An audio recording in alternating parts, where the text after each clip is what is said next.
Next up on our journey into movie retrospectives is The Wicker Man.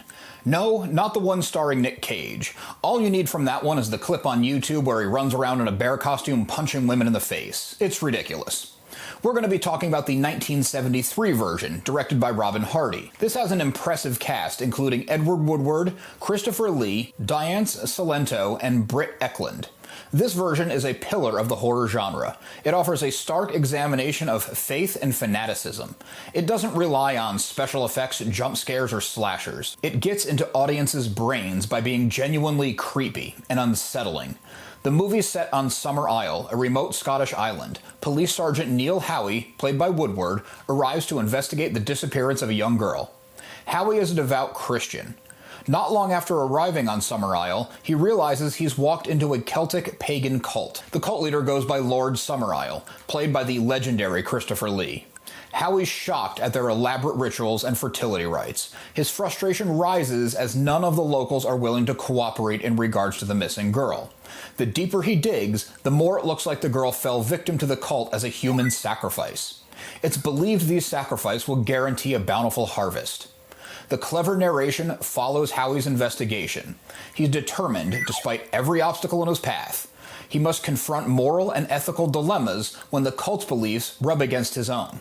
Further complications test him as Willow, played by Ekland, tries to derail him with seduction. The epic conclusion of the story is the harrowing May Day celebration. Howie thinks he's finally about to rescue the missing girl. He's appropriately disguised in a costume. The Islanders call this costume the Fool. The big twist comes when he learns the entire investigation was a trick.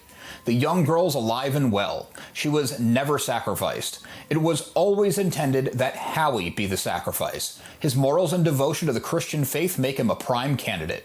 The movie ends with the hero praying to his God as he burns to death in a giant wicker man. This gut-punching twist has become iconic in the genre. Mixed reception greeted the movie when it debuted in theaters. Audiences liked it better than critics. It stands the test of time as a cult classic and has been re-evaluated as a classic of British cinema in general. Fans praise the movie for its atmospheric tension and intricate plot. The juxtaposition of Christianity and paganism make it go deeper than just a movie. Christopher Lee has a career loaded with incredible performances. Many fans say The Wicker Man is one of his best. The movie's influence goes far beyond remakes. It's an inspiration for any creator looking for thematic depth, tense moods, and a strong narrative structure. The Wicker Man had a rough time making it to theaters.